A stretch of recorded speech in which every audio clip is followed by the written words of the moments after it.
just write a plus sign or something.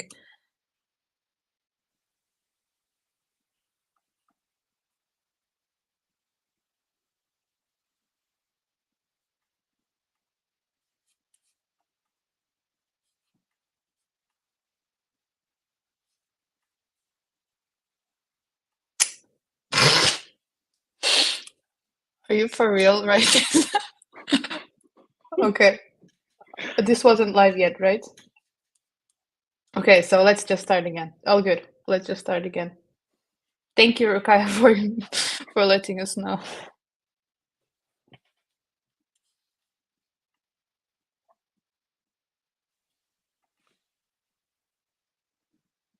All right, I think we are live now. Oh.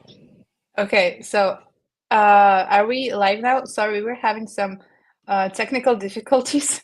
This happens. This is the first time happening to us, but I guess this means we're now experienced in different kind of things. First of all, before we start, can you please write in the comments if you can hear us and if everything is fine? Because we were just talking to ourselves for 5 minutes straight, thinking that we were live. So we're really sorry for taking your time. Okay, I see that Ivana says that we are live, so hopefully that's true. Let's continue. So welcome to our Flutteristas Special Flutter Riga event. This is our third online event from Flutter Riga community, which is already super nice. We're really excited that they're happening consistently. And with every new event, I guess new people join us, new attendees, new listeners. So let us briefly remind you who we are, why we're here. And Flutter Riga organizers, you can see us all on the screen. We are really passionate Flutter developers, passionate about Flutter, passionate about community. We've been attending a lot of events, currently hosting a lot of events, and also something going offline for Flutter Riga soon. We will talk about this today, so stay tuned. And yes, my name is Daria. I'm a Flutter developer for 4 years, something like that. Been doing Android before that, native Android, and also an active community member, being a Flutterista, which is something also that we will discuss today, Women Tech Makers Ambassador, and a Google Developer Expert in Flutter and Dart, and obviously a Flutter Riga organizer. Hello, everyone. My name is Rodríguez. I'm an iOS and Flutter developer by day, casual gamer by night. And yeah, I just love Flutter community. I hope to meet every one of you who's watching soon in any of the upcoming conferences this year, or maybe in some other format, in other way. And yeah, let's keep fluttering. Hello, my name is Igors. I'm a mobile developer with over 10 years of experience. I started out initially as a native Android development, and for the past 3 years, just focusing on Flutter development. So, hello, everyone.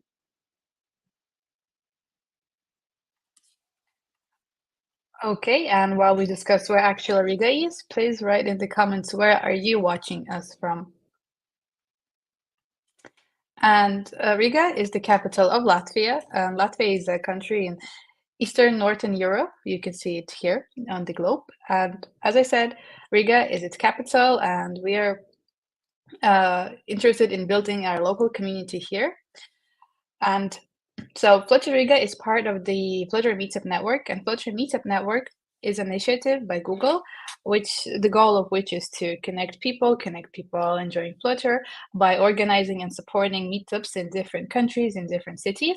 And every time I bring up the slide on our meetup, I'm really happy to see that the numbers that you can see here grow. Currently, Flutter meetups from the Flutter Meetup Network are available in 66 countries. There are 150 groups already and almost 90,000 members. And all of these meetups host both online and offline events. So just look out for the meetups closer to your cities, maybe, because if you are based in another city, you can find a Flutter meetup there, and also join their offline events, because offline events are super fun, and I think everyone interested in building communities should enjoy going to those. And the goal of our community, and I believe other community meetup network communities, is to obviously share knowledge about the Flutter framework, build community. In our case, it's local one in Riga and also global one online. And obviously to be diverse and to be inclusive and be nice to everyone and be friendly here, because this is what Flutter community is really known for and really shines in. Speaking of upcoming events and local communities, we are super excited to announce that we are having our first Flutter Riga offline edition. It's currently called Spring Edition, but this is a working name, I guess. Important things to know about this is it's happening 18th of April, so in 3 weeks, happening exactly in 3 weeks actually. It will be offline, in person only. We hope that we might have a recording, but the recording will be later on. The event itself is in person, so please only register if you can attend in person in Riga. So this is not an online event. We will still have some online events, of course. Stay tuned and follow us on all of our social media, and you can also contact us by email. But basically, we have a lot of social medias where you can follow for our events. And stay tuned, because we will be announcing more information about Flutter Riga Spring Edition the upcoming week. And since this is a Flutteristas special, let's talk a little bit about Flutteristas. Who are we and what do we do? So Flutteristas is a worldwide community for people who identify as female or non-binary and obviously are in love with Flutter, the Flutter SDK. And why should you join the Flutteristas? First of all, we have monthly meetings, and I think they're not even monthly right now. They happen much more often than once a month. So basically, we have different kind of meetings. Some of them are called watch clubs, where we watch a talk from one of the Flutteristas from some conference, and then we can ask her questions if she's present, and we can discuss what we learned and so on. Then we also have meetings with the Flutter team, and in general with the Google teams and many other experienced speakers and interesting people who come and give us talks, which we can also ask questions, share information, and collaborate. One of the most important events in the Flutteristas community is the Flutteristas conference, which hopefully will happen once a year at least. Last year, it was a fantastic experience. We had 12 hours nonstop of online talks with Flutteristas of various experience, giving amazing presentations. And even if you don't have experience in speaking, that's not a problem, because this conference is also specifically done for less experienced speakers, so that more experienced speakers can help and mentor and give advice and all of those things, which is very important for growing the community. So Flutteristas is a very inclusive community, and if you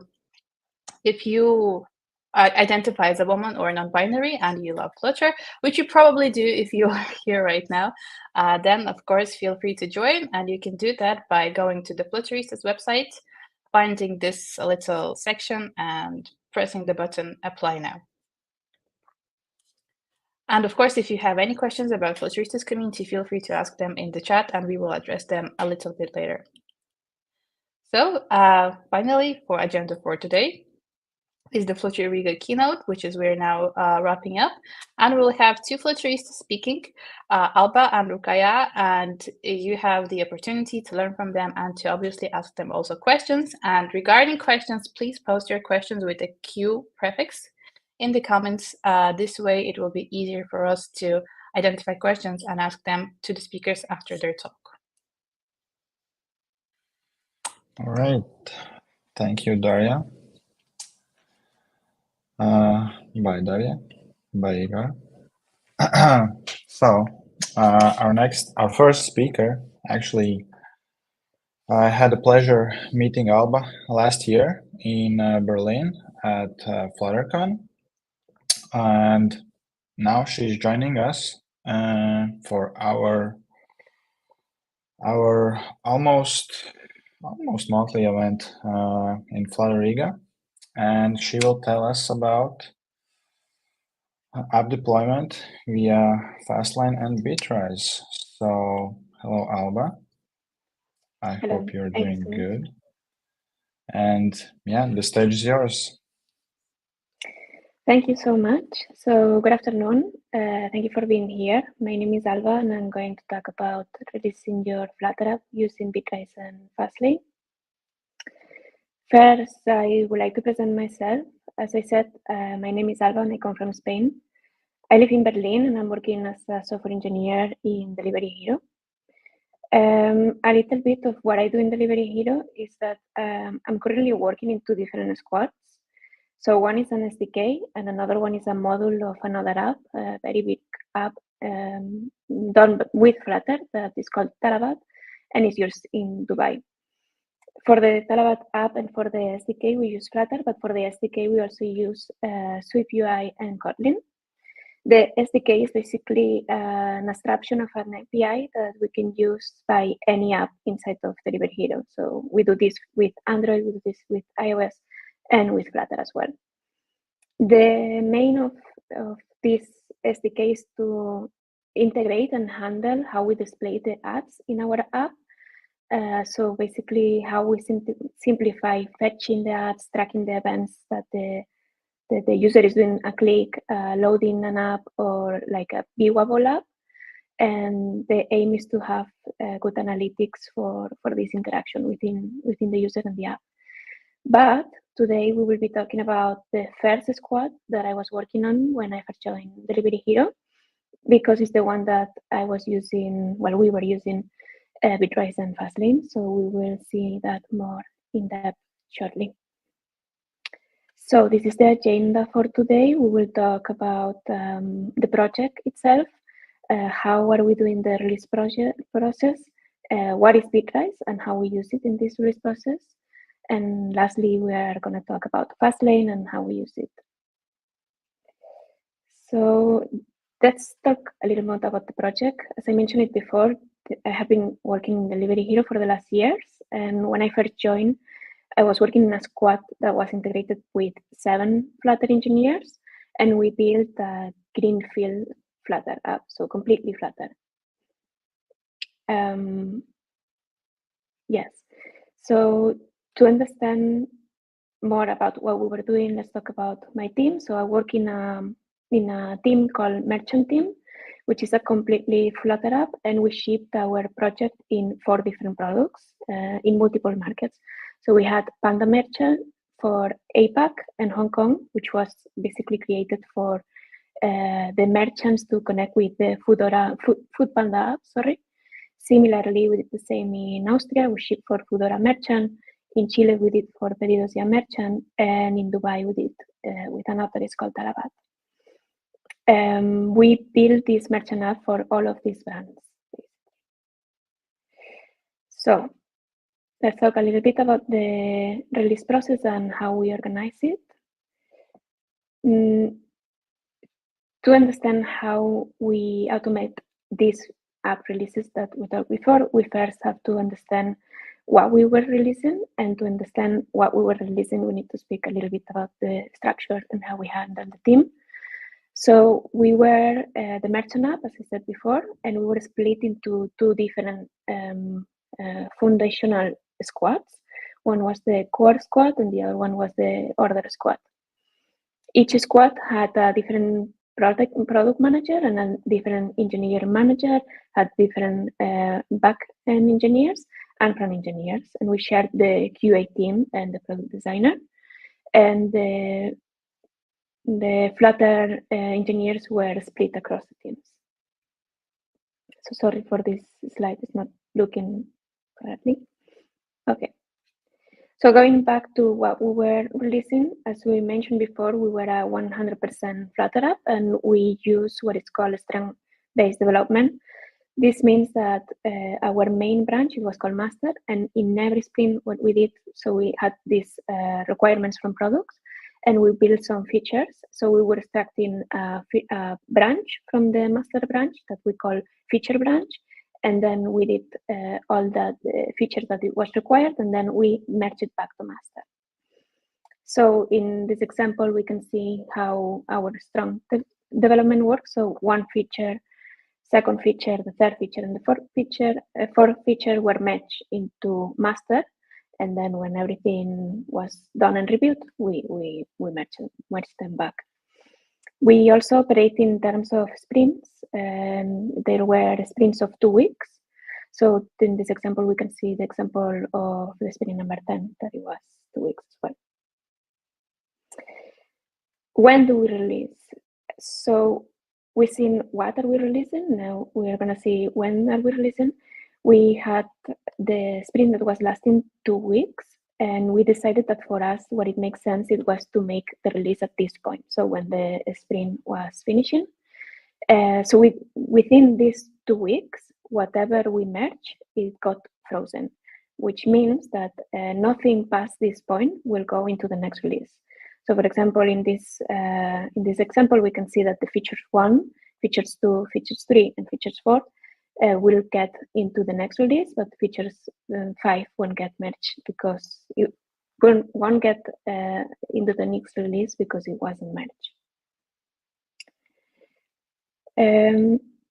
So far we've seen what we release, when do we release.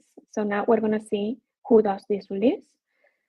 We mentioned that we were a team of 7 Flutter engineers, so we have this responsibility of releasing between us. So it was totally on our ownership.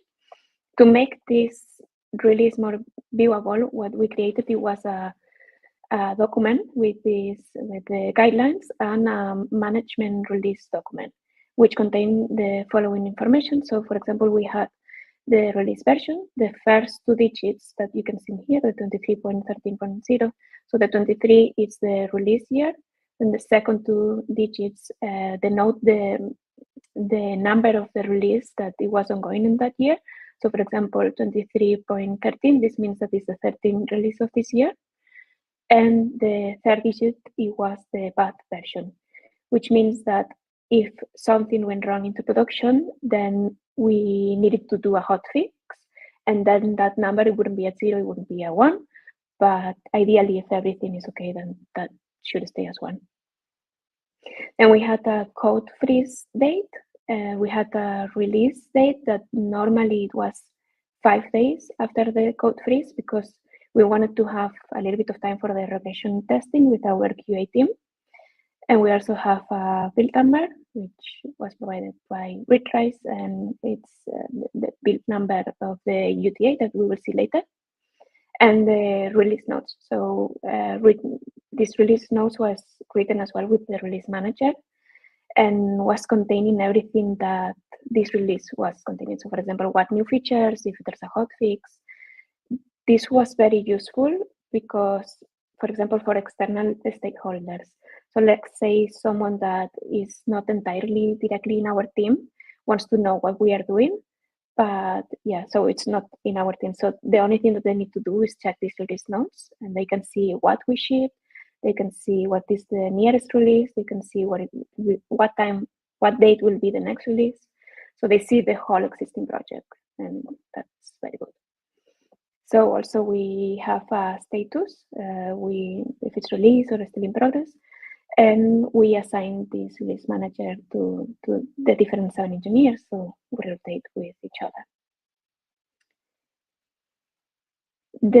Let's see how we did this release. So in these guidelines, we had very specific steps. So we have these 8 steps that we will see now. It's very well documented in the guidelines. The first one, it was the code freeze.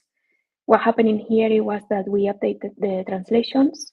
So we wanted to do that in case something fails in this step, we would fetch the translation beforehand, so the user would see something in the app actually. Then we create a release branch. We update the new app version in the PubSpec YAML, and we send a notification in Slack to the team. So we inform them that the code fleet has been released, has been successful, and that the release branch is now ready. We then do some stability and quality checks. In this step, what we want to do is check the stability of our app. So what we do is run Flutter analyze and run Flutter test. If something goes wrong at this point, then we fix the issues, and then we restart the process again. We then, step 3, we distribute the UA builds. So in our apps, the 8 apps that we had, we have 3 environments. So we have the staging, that is where the engineers do their own features. The UAT, where our internal stakeholders and the QA team do the tests. And the production, which is the live user use the app. So we distribute these 4 iOS apps and these 4 iOS Android, sorry, so it's 8 in total. We do it via App Center. Then step number 4, we address if there's some feedback in the regression issues. So our QA team start testing on the UAT builds, and then we call this regression testing. In the meantime, very important that the release manager looks on Sentry and monitors everything and sees if there's some issues. So if there's any logs, and if there's any issues, of course, then we do a hotfix and we fix them. Then step 5, we distribute in the previous steps, we distribute the UAT build. So now what we are doing that everything was the regression test and everything, we do the prod builds. So we distribute the prod builds in iOS. We use Test Flight, and for Android, we use App Center and Play Store. You might be wondering, why are we not using just Play Store? It was because in the previous step, we were also using App Center. So for us, it was way more easy to just give test credentials and push it to App Center so the stakeholders and QA can do more testing instead of having more access to more platforms. This is why. Then we send again a Slack message that saying that the prod builds are ready to be tested. The step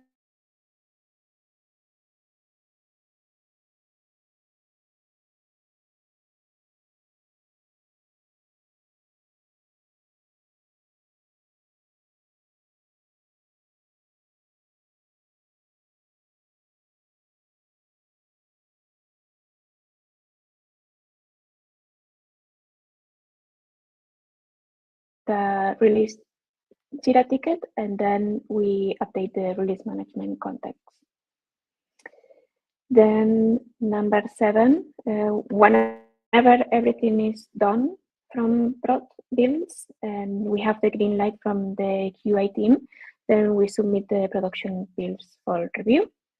And the final step, we publish our apps in production.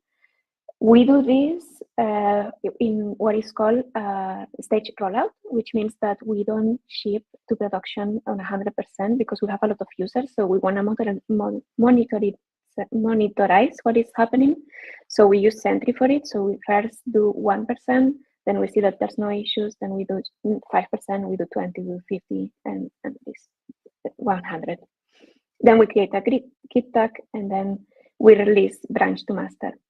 We also send another Slack message to say that the apps are being published, and then the release management will be monitoring to Sentry for at least 7 days to see that everything is correct. So this is very tedious, all of these steps. So this is why it's very good to have a good guidelines, and also keep in mind that we are 7 engineers and this is happening every 2 weeks. So you are responsible for this whole release process for one time every 3 months. So it's not that tedious. Let's see, we talk about what are we releasing, when are we releasing, who is releasing, and how are we releasing. Let's see now what Bitrise is doing in this how and how we do things. So as you must know, everyone, Bitrise is a CI and CD platform that specializes with mobile development. It has a lot of good features, like for example, automating builds, tests, and release process. And also is an open source, so there's a lot of steps that are already built by community. So for example, if you are deploying an iOS app, you have broken down all of the steps that you need for the deployment in your process.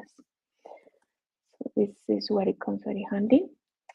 Also, Bitrise gives a lot of flexibility because it allows you to store the Bitrise file in your GitHub repository. So, for example, when you start using this Bitrise YAML,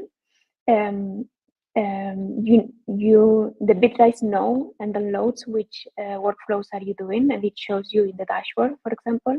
So it gives you a lot of flexibility. First, it lies in your code, and second, you can have different workflows for different brands, and it will show you different workflows in the dashboard as well. So earlier I showed you the steps in the release process, and this is an example of how it looks for us for Bitrise. So this is an example of the pipeline in Bitrise that contains our workflows. So for example, we can see here in the first step that we have an inbuilt workflow for cloning the repository. So actually you don't need a script bash for doing that. The only thing that you need to update is the box-spec YAML, and then download your keys, and you can go to the second step, which is testing your app by running Flutter test and Flutter analyze. And then the third step, that is distribute the UAT builds, and you can use Fastlane for sending the Slack notification. We've seen now that we're using Fastlane, so let's talk a little bit about that.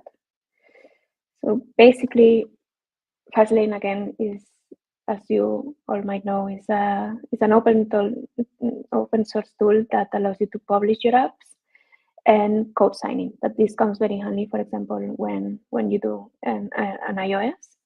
So just like Bitrise, Fastlane allows you to have a fast file in your project, and it has already some predefined steps for the community.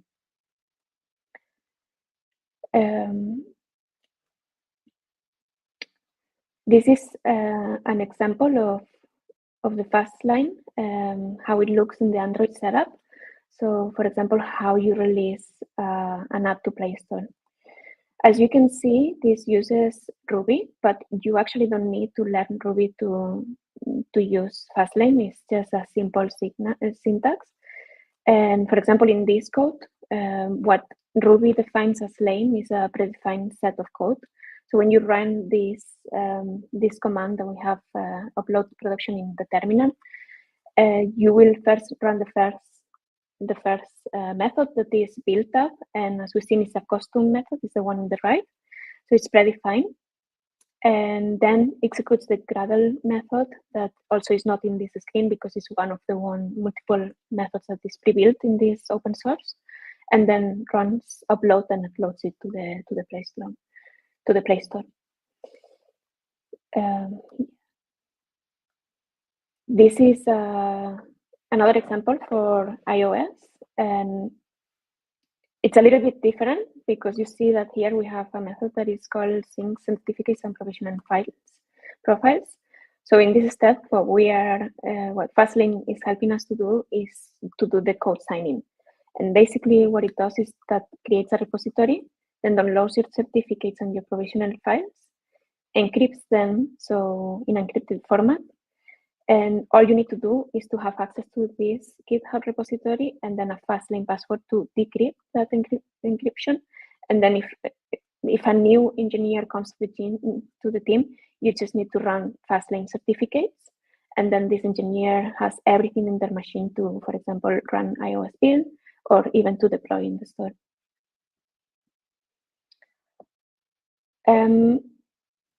Yes, this release process is not 100% automatized. It's probably 60%, but it's very beneficial for us. So we can do regression testing, sanity tests. We have QA teams. We have humans behind it, and we can stage rollout. Maybe 100% automatization. It works for Google or Facebook. But in a team of 7 Flutter engineers, this combo of Flutter, Bitrise, and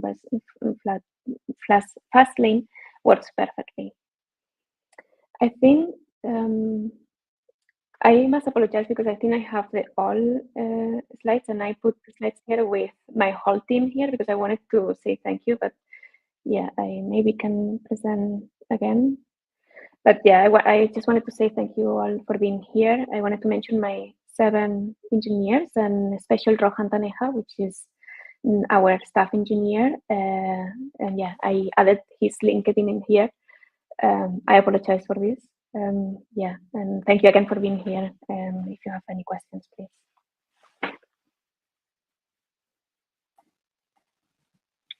Thank you for your presentation. That was very interesting. And yeah, I also agree. Using tools for CI/CD greatly improves the process and overall stability of releases and builds, etc. So we have a few questions in the chat. Yep. One question is, Bitrise also has distribution workflow. Why do you do distribution via Fastlane and not Bitrise? Yeah, Bitrise does have, but we have Fastlane. We were using Fastlane before we integrated Bitrise. And when we were a very small team, and when you are a small team, you only want to send the APKs, sorry. And to do that, the builds with Fastlane is very useful. Also, it helps us a lot to have code signing via code. So that's also why we chose Fastlane.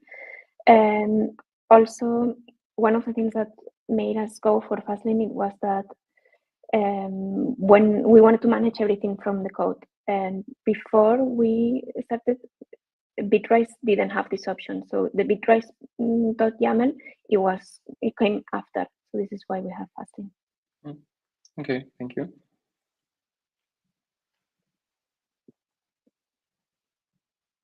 Okay, next we have a question about, before deciding on Bitrise, did you compare it with other similar tools? If so, what were the selection criteria and the reasons for choosing it? Yeah, for example, there's many tools that could do that. Like, for example, we were wondering if Jenkins or CodeMagic could do this. But Bitrise, for example, has this UI in the dashboard that we really like. And I think that's probably why we went with it.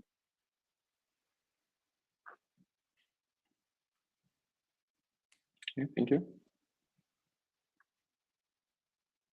And one more question. You can also, as mentioned before in the chat, add a question in the front of the message and then what you want to ask. So if any other questions, you can also post them. Okay, yeah. Also, agree about Bitrise and graphical user interface. It's really helpful and really clear to see. All right. Thank you, Alba, for your presentation. Thank you to the audience for the questions. And okay, let's invite our next speaker. Let's invite our next speaker onto the stage. Hello, Ruqaiya. Hello. Hello. How are you doing today? Can you hear me? We can, loud and clear. All right. Okay. I think there are some issues with the connection again. Could it be? Let's just wait a couple of seconds. I'm sure everything will sort itself out.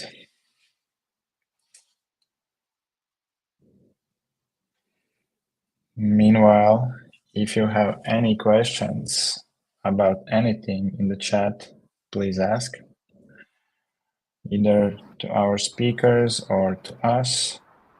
Okay, I think you're back.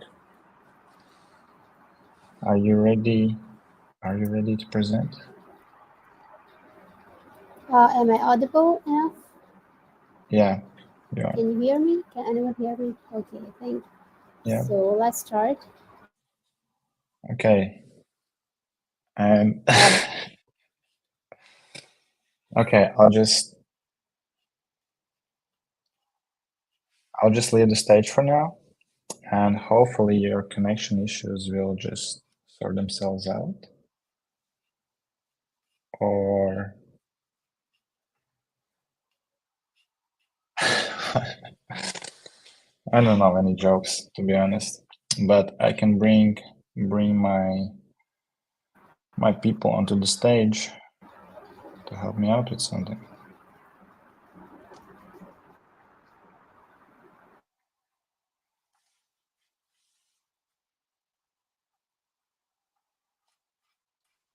Hello. Hello. This is so far the Hello, most yeah. technically challenging event we had. Okay, I think Ruqaiya is back. Okay. Yeah. Is everything okay So, with your internet right now? yeah. Now it's fine. So Okay, then we shall can we leave. start now? Okay. Yes. Yeah, you can So, start. hello everyone. Yeah, leaving. Hello everyone. This is Ruqaiya Satar. I am from Pakistan. I'm a Flutter software engineer at Next Generation Innovations. I have been navigating my career from native mobile applications to Flutter software engineering.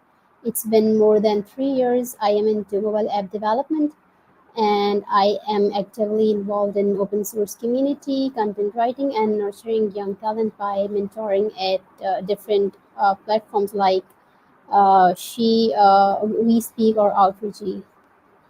So that's all for, yeah. Let's talk about my topic. So, accessibility for all. In this session, we'll be diving into essential aspects of ethical and responsible software practices, which is important to understand that the tools and practices we'll explore are not just suggestions, they form the backbone of ethical software creation. So, by prioritizing accessibility right from the start of the development phase, developers can ensure their apps meet legal requirements and and are usable by everyone. So this not only improves the overall user experience, but also expands the app's audience to include people from all walks of life. Um, Now, the topics we'll cover are understanding diverse abilities and accessibility guidelines, their practical advantage, and pillars of accessibility. So I will explain them one by one, talk about them one by one. Let's talk about something very important first, recognizing various disabilities. Whether we are talking about software development, education, healthcare, or workplaces, creating inclusive environments is important. Why? Because every individual matters, and inclusivity ensures that nobody is left behind. So, disabilities come in many forms, each with its own set of challenges and requirements. So, by understanding them, like these differences, we pave the way for more supportive, like society.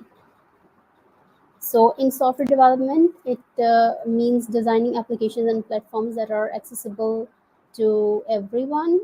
Um, yeah, accessible to everyone. In education, it means creating learning environment where every student has the ability to thrive, and while in healthcare, it means providing services that cater to the um, diverse needs of patients. And while in workplaces, it means fostering an environment where every employee feels valued and empowered to contribute their best. So let's embrace diversity wholeheartedly. Let's educate ourselves and work together to build a world where everyone, regardless of their disabilities, can fully participate and succeed. So let's start with the physical disabilities. Think about users who may have mobility challenges such as paralysis or arthritis. For them, app accessibility could mean incorporating features like voice commands, larger clickable areas, and keyboard shortcuts. These simple adjustments ensure that they can navigate and interact the app comfortably without relying solely on touchscreen and mic. Another thing is sensory disability. So let's consider sensory disabilities. Users with visual impairments like blindness or low vision greatly benefit from features such as screen readers, high contrast color schemes, and text to speech functionality. Similarly, for those with hearing impairments, including subtitles or visual alerts as alternative to audio cues, ensures that all information is accessible to them. So let's move to cognitive disability. Moving on to cognitive, it's like dyslexia or autism. It's important to design apps with a clear, consistent layout, straightforward navigations, and customizable text sizes and fonts. Simplifying language and providing easy to understand instructions can also go a way, long way in making apps more accessible for these individuals. Then there is psychiatric disabilities such as anxiety or PTSD. Overly stimulating interfaces can be overwhelming. It can be difficult for users with these conditions. Therefore, offering a calm design, the ability to control sensory inputs like sounds or animations, and features that allow users to set their own pace without pressure or time constraints can greatly enhance their experience.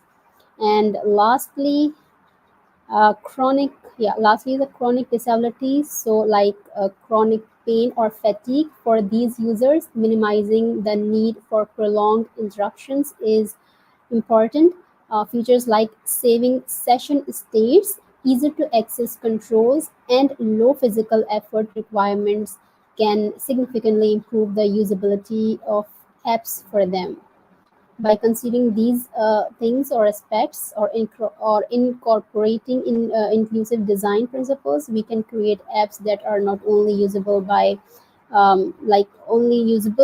also welcoming to individuals with diverse disabilities. So accessibility guidelines. Okay, making apps and software accessibility requires some different features and designs to meet diverse needs.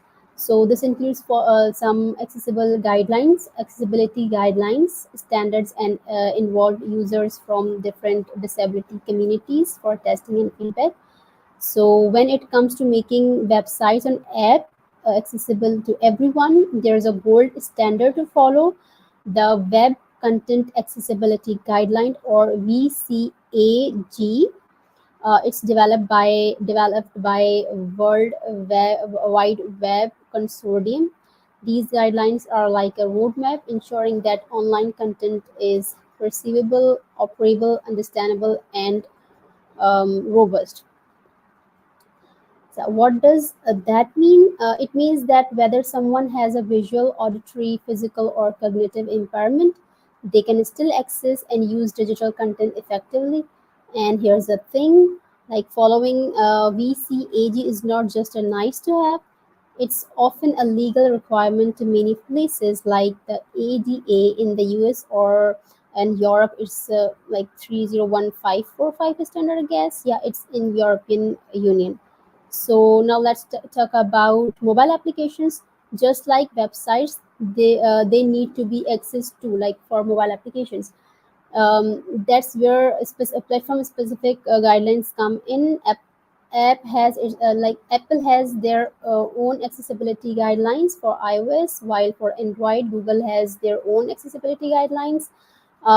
Things including voice over services, adjustable text sizes, and color contrast settings, or they are all tailored for mobile devices. And here's the kicker, the principles for VCAG are not just for websites, they are relevant for mobile applications too. So, whether you are browsing the web or using an app on your phone, accessibility is key. It's about making sure that no matter who you are or what challenges you face, the digital world is open and welcome to you. Now let's talk about its practical advantage of inclusive app designs. So why inclusive app design matters? It's not just about doing the right thing morally. It actually brings the real advantage that go beyond simply meeting accessibility standards. Firstly, when we design apps inclusively, we are opening doors to a much larger audience. Think about it, around 16% of global population experiences some form of disability. So by catering to their needs, we are not just being inclusive, we are expanding our market reach, potentially leading to increased revenue. And secondly, inclusive apps tend to be more user friendly for everyone. When we prioritize accessibility, we end up with cleaner layouts, clearer navigation, and simpler interfaces, which makes the user experience smoother and more enjoyable for everyone, not just for those disabilities. And happy users means high retention rates and positive recommendation. But it doesn't stop here. It doesn't stop here.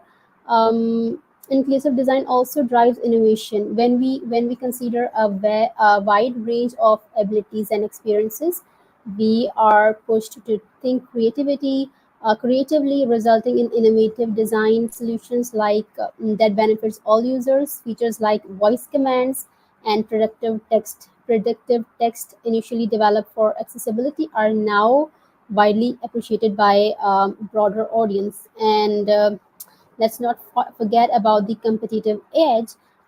As awareness of accessibility grows, users are more likely to choose apps that cater to everyone. Companies that prioritize inclusivity can stand out in crowded markets, appealing to socially conscious consumers and organizations. So, four pillars. There are some pillars for accessibility. These pillars derive from the Web Content Accessibility Guidelines, provides a framework for creating accessible content for wide range of people and disabilities. While extracting from VCAG, it can still apply to any digital product, whether on the web or mobile application. There are some like levels of accessibility according to the standard, like three level of compliance outlined in the web content accessibility. A, AA, or AAA. Level one, let me break it down for you. Level A, which we can like call basic accessibility. It's like foundation of building. It covers essential features like providing text alternatives for images, making sure people can navigate with just a keyboard, and ensuring compatibility with assistive technologies like screen readers. And I'm sorry. Yeah, sorry. Yeah. For level two, moving to a level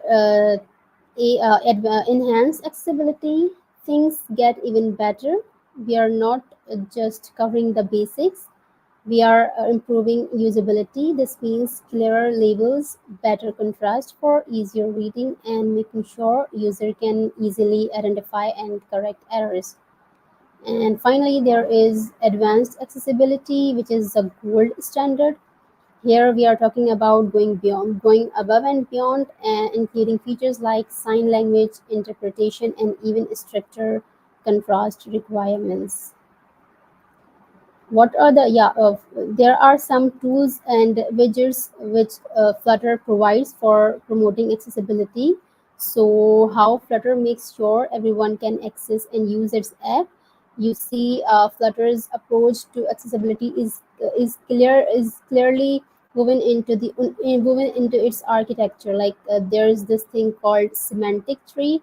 It's like a secret helper that works in the background to make apps accessible to people who rely on assistive technologies like screen readers. Here's the interesting part. In There's interesting part that in Flutter's web version, this semantic tree is not automatically built. Instead, when someone using a screen reader lands on Flutter web app, they are prompted with an accessibility button. It's invisible to the eye but important for performance reasons. Once activated, this button triggers the construction of the semantic tree, ensuring that everything becomes accessible. Yeah, and accessibility in Flutter, like this semantic tree sits alongside what's called widget tree. It's filled with these semantic nodes that correspond to different parts of the application. These nodes essentially speak to assistive technologies, helping them understand and interact with the user interface. For example, imagine a slider widget. In slider widget, its semantics node might rely information like increased or decreased values, ensuring that everyone, regardless of how they're accessing the app, can understand and engage with it. So, in essence, Flutter's accessibility is not just an afterthought, it's deeply embedded with its framework, ensuring that everyone can enjoy the magic of Flutter, yeah, for Flutter apps. So some of the primary widgets Flutter has, one is semantic. Let's talk about one by one about them. Um, with the semantic widget, developers can customize how their widgets are described to users. It's like adding a layer of accessibility magic to your UI element. You can give them labels, hints, or even description for elements that might not be obvious to everyone. See that live region parameter? It's like a speed dial for screen readers, telling them to announce the semantics as soon as the widget appears. Perfect for things that need immediate attention, right? Yeah. Merge semantics. So imagine you have a bunch of widgets and you want them to be treated as one big thing by screen reader. That's where merge semantics comes in handy.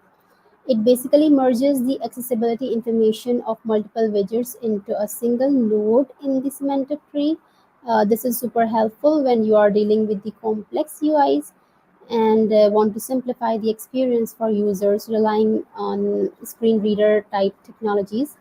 And in this example one code, the merge semantic widget wraps around a row consisting a checkbox and some text.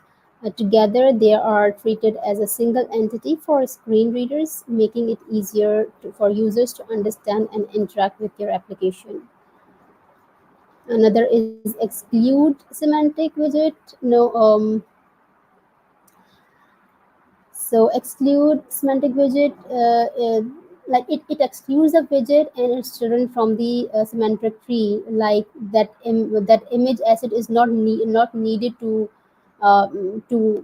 target for like accessible semantic accessibility.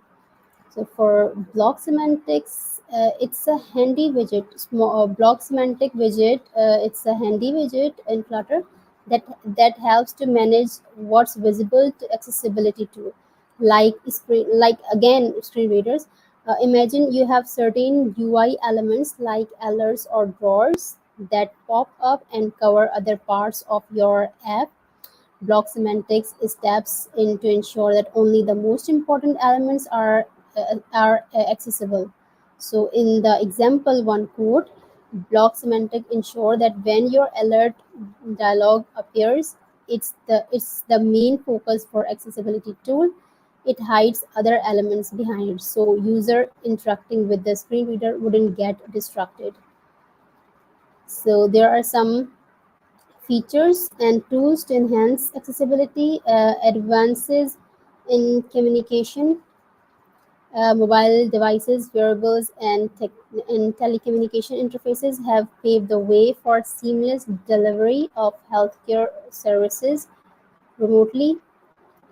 Oh yeah, another thing is along with the key accessibility widgets, Flutter provides several other features and tools like Some of them is custom scroll view widget. One of the great thing about custom scroll view is its support for accessibility feature, like talk. Yeah, this one is slider widget accessibility. It provides an accessible slider experience with value indicators, list view with automatic semantics, and custom scroll view. So one of the greatest thing about custom scroll view is its support for accessibility features like talk back or voice over. These are important for users who are visually impaired. With custom scroll view, we can ensure that users receive announcements about scroll state changes, such as how many items are visible or where they are within the list or grid. So this is another text rich. This allows for text with multiple styles and scales, enhancing readability for important information. And these features highlights Flutter's capability to build accessible apps efficiently.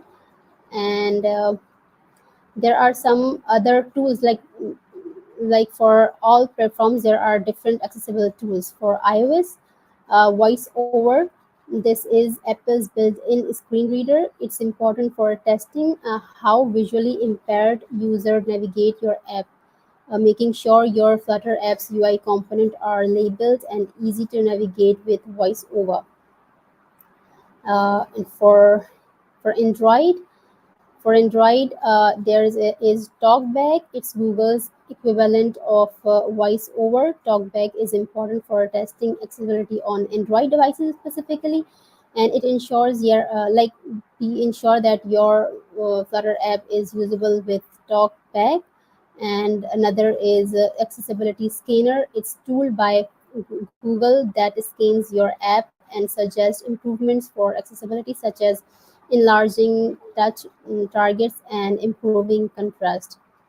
While on Windows and Linux, there are these tools as well.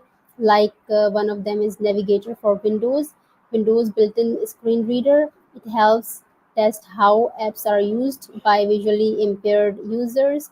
And another is Magnifier. For Linux, there is Orca, something we can say Orca screen reader.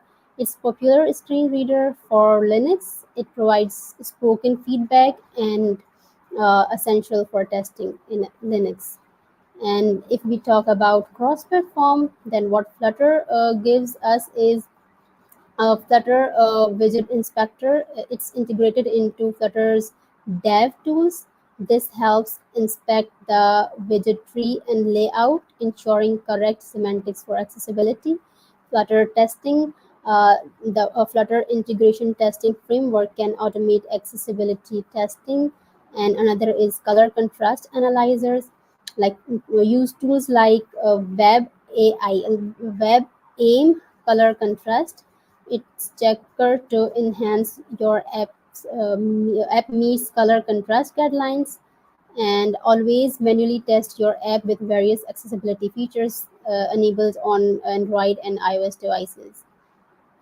So thank you so much. Let's strive to build more accessible and inclusive digital future for everyone.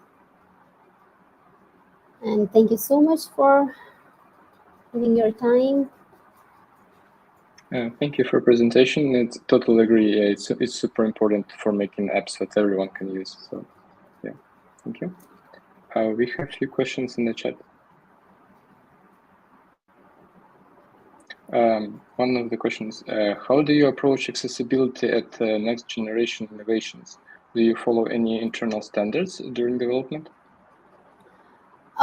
We work with different startups, so mostly startups doesn't like they at the starting of the mobile application development or development phase, they doesn't prioritize accessibility.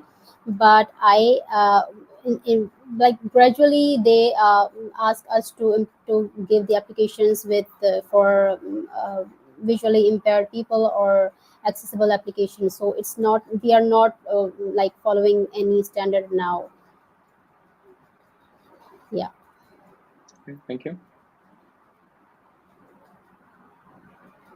One question is an additional one.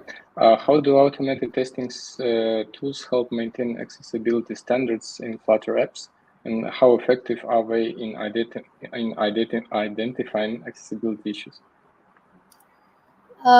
For accessibility standards, we should follow like I have mentioned, that web world wide web compatible standards. So they just gave some instructions of how to test, like what testing tools to follow, and how effective are they. They are effective as the application is usable for many people, for the people with different needs. We are like, the application is for everyone. So if the application is flexible enough, then we can have more revenue, right? Yeah. Yeah. Yeah, thank you. I'm not sure if any more questions, but just one thing. So you can always reach out to our speakers in social media and ask them there if you have any additional questions, which we didn't ask now, but then, for example, thought of later.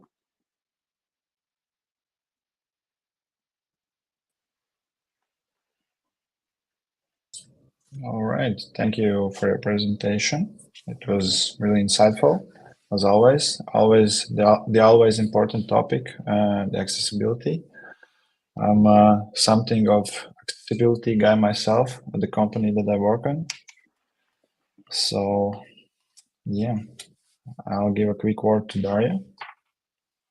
Yes, thank you again to our speakers for giving fantastic talks and making this an amazing Flutteristas Special. Thank you to our audience for your questions, for your attention, and we're always happy that you enjoy our events. And yes, follow us on all of the social media to learn first about our upcoming events, offline and online.